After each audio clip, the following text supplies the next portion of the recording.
pursue their plan. Their concept looks like it'll work. But suddenly the team aren't so sure. They're only now coming to terms with the enormity of the Persian army, and they're starting to doubt their battle plan. We are spread out pretty thin now, aren't we? We're spread out terrifyingly thin.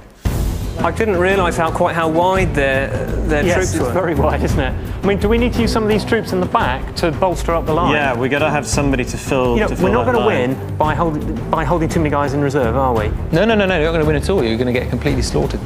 The team have decided to put all their troops into their initial push, which means they won't have anything in reserve if their battle plan goes pear-shaped. They're taking a big risk. Can you just explain why it's suddenly so daunting seeing the enemy? There's a hell of a lot of them. But they were there earlier. Yeah, they just didn't look so big then. I think we didn't realise that when we actually spread our pikemen out, they would actually look quite so feeble. Yes. Which they do. They just look really feeble. Do you think you're doomed, or is this winnable?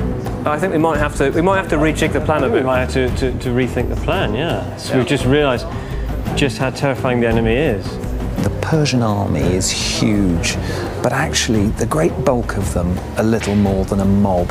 They're levies, they're local peasants with bad teeth and rickets who've been thrown into the battle line, and really they're there to look good, to impress, but they have very little fighting capability.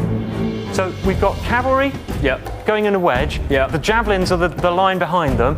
Okay, and they're going to back up the cavalry. So when the cavalry charge in, you've got the javelins to come. Okay, but you need to get the other guys to move up with them to hem the. Okay, so do we want them at the side? Do we want them do we want to split up our line and have them in the middle? What? We don't want to split up the line, do we? Because we don't want to have a hole that's going to be a weak point in our line of hoplites. I kind of feel we ought to slightly push them out to the right, but quite advanced. Okay. The team plan to pin the Persians with their pikemen and attack with their companion cavalry. It's a very good battle plan, but it requires aggression, and they're still intimidated by the enemy. The two Richards need to stop dithering and start getting mean. Should you change your plan just because you've been slightly intimidated by the enemy? Only if we can see a better one. They can talk about changing their plan all they like, but it looks like Darius is moving in on them. I don't think they've got time to change anything now. They're moving, aren't they? Yeah. Okay, guys. Get your troops moving. Get your troops moving. When are we going to start our cavalry assault? Because they are coming towards us. Right. Yeah, that's fine. Yeah, but the narrower the terrain, the better it is for us. I thought this was an aggressive tactic. Where's the aggression? It'll come. You're going to decide, you two, aren't you, yeah? When it's time to go... What advice have you got, Nigel? It's all very well to give us the old maniacal laughter, but what do you think we should be doing? Well, I think we should be attacking them, and I think we should be... Nigel says you should be sticking it to him.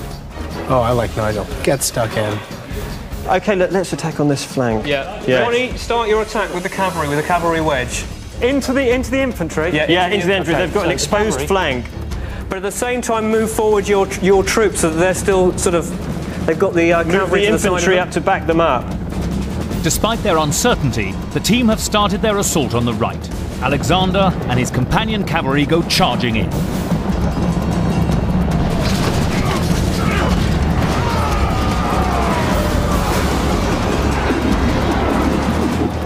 Once the team start executing this plan, they must not stop.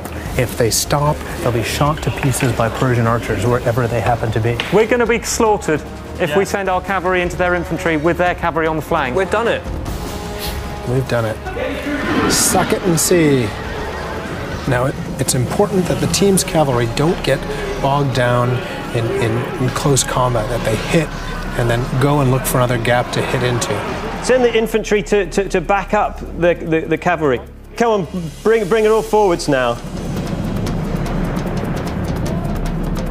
John's cavalry have smashed into the Persian infantry's flank, inflicting heavy casualties. As a mass of Persian cavalry charge into them from the right, the team's light infantry make a timely appearance. The outcome of this first big engagement hangs in the balance. The childhood friends are in danger of losing both their elite troops and their general. Over on the left flank, the eye surgeon needs to put on his glasses. A unit of Nigel's cavalry, unable to move without orders, is being picked off by Persian archers. Who's this guy here? That's the reserve. Oh, come on, let's get them in. I'm going to send the cavalry in. I'm going to send the cavalry right into that. Send the cavalry from the hill. They've got to protect the flank of the infantry. Fed up with Persian arrow fire, Nigel finally sends his surviving cavalry into action. And he orders in another unit of reserve cavalry for reinforcement. But a horde of Persian cavalry pile in to meet them.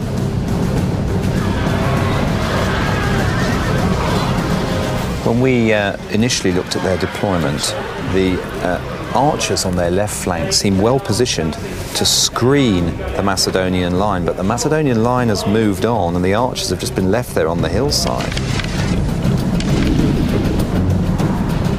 A unit of Persian cavalry spot the exposed archers on the hill and move in for the kill. Fearing for their lives, the archers turn and run in blind panic. But the cavalry make short work of them. Back at the bottom of the hill, the team's horsemen are struggling. The rest of the Persian cavalry finish off the Macedonian archers and join the melee. And suddenly, the team's cavalry are surrounded. The team may have lost the battle for the left flank, but back on the right, their main cavalry assault is going well, and the generals haven't even realized. It looks like you're being outnumbered with that cavalry being... Well, I don't know. The cavalry's been decimated.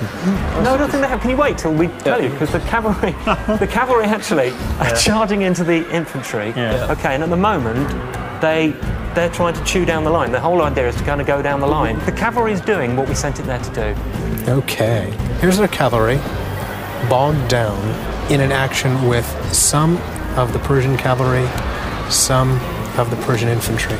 It's not a problem yet.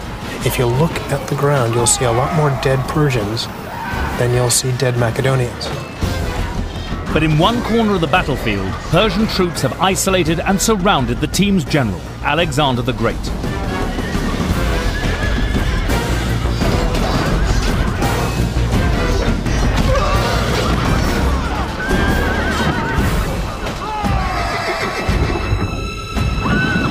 One of the greatest generals in history is now dead. But the Macedonians are professionals. They soldier on to maintain the upper hand on this side of the battlefield. Where are your generals? I'm dead. You're dead? Yeah. It's bizarre. We seem to be doing okay. Alexander is dead on the field.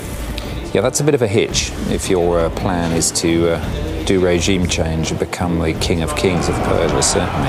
And his troops are bulldozing around the battlefield, avenging his memory. But fortunately for us, we have two generals named Richard who will be able to go on and rule the Persian Empire instead. Can we just send all the pikemen forwards? Yeah, just keep advancing forwards. My guys are going in. Nigel?